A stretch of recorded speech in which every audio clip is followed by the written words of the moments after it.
लोबिया कीमा और इसके साथ ही हम बनाएंगे मसालेदार सी लौकी। यहाँ पर ऐड कर देते हैं ज़ीरा और साथ ही हरी मिर्चें। मौसम के हिसाब से खाने वाकई बहुत अच्छे लगते हैं और सर्दियों में जिस तरह से खाने हैं तो गर्मियों में कड़ी, दाल चावल, ये सब चीज़ें बहुत अच्छी लगती हैं। लाजमी तौर पर कट लगा दीजिएगा हरी मिर्चों पे, वरना क्या होगा कि वो फटती हैं हरी मिर्चें, आपके फेस पर आ सकती हैं, तो आपने ज़रूर उस पर कट लगाना है। मैंने इसमें ऐड कर दिए टमाटर, थोड़ा सा पानी शामिल करेंगे और हमने बेसिकली जो मसाला है अब वो ऐड करके उसको भून लेना है। तो मैं मसाले शामिल करने जा रही हूँ, तो पानी ऐड कर दीजिएगा ताकि वो जले नहीं। लाल मिर्चों का पाउडर, अदरक और लहसुन का पेस्ट, साथ ही ऐड करेंगे हल्दी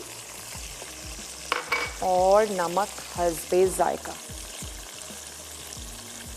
सब्जियां बहुत ज़्यादा मसालों को एब्जॉर्ब नहीं करती हैं, तो आपने मसाले इसी हिसाब से ऐड करने, नमक, मिर्च और स्पेशली लाल मिर्चों का पाउडर, नमक। तो मैं इसको कवर कर देती हूँ ताकि टमाटर थोड़े से सॉफ्ट हो जाएं। तो हम इसको अच्छा सा मैश कर लेंगे और जितनी देर में ये हो रहा है तो क्यों ना लौकी को ऐड कर देती हूँ इस मसाले में। और वाकई ऐसा ही है कि सर्दियों में तो सब्जियों की क्या ही बात है, गर्मियों में हम मिस कर रहे होते हैं मटर को और सर्दियों के आलूओं को, स्पेशली सुर्ख कलर की गाजरें, ये तमाम चीज़ें हम गर्मियों में मिस करते हैं। तो बहुत ही ज़बरदस्त सी सब्जियां हैं, अभी भी टाइम है, ढेर सारी सब्जियां बनाएं, एंजॉय करें। मैं यहाँ पर लौकी जो हमने बॉईल कर ली है, थोड़ा सा मैं इसको और बॉईल होने देती हूँ। उसके बाद हम इसको मसाले में ऐड करके 5 मिनट के लिए दम देंगे ताकि लौकी मसालेदार सी हो जाए।